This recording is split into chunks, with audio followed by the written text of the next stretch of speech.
आताच सुनेत्रा पवार यांना राष्ट्रवादी काँग्रेसच्या राष्ट्रीय अध्यक्षपदी घोषित केल्यानंतर झालेल्या पत्रकार परिषदेपूर्वी राष्ट्रीय नेत्यांची कुजबूज व्हायरल झाली होती। त्या व्हिडिओमध्ये आमदार सरोज अहिरे बोलताना दिसल्या।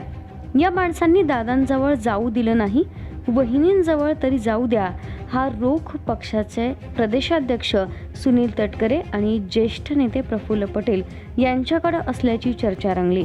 त्यातच आता पुन्हा एक नवी घडामोड समोर आली असून पक्षात खळबळ उडाली आहे। राष्ट्रवादी काँग्रेसमध्ये सध्या पडद्यामागील घडामोडींना वेग आलाय। तर अजित पवार यांचा 28 जानेवारी रोजी बारामतीजवळ विमान अपघातात मृत्यू झाला।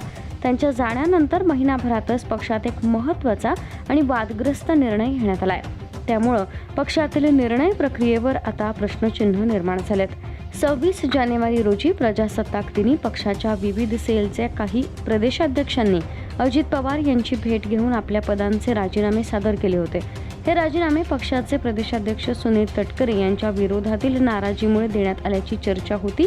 मात्र त्यावेळी अजित पवार यांनी ते राजीनामे मंजूर केले नव्हते।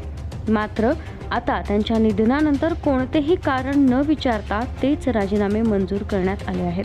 त्यामुळे पक्षात मोठी खळबळ उडाली असून काही नेत्यांमध्ये नाराजीचा सूर उमटू लागलाय। अजितदादा असताना वेगळं चित्र होतं, आता वेगळं, अशी खंत पदाधिकाऱ्यांमध्ये व्यक्त होतीये।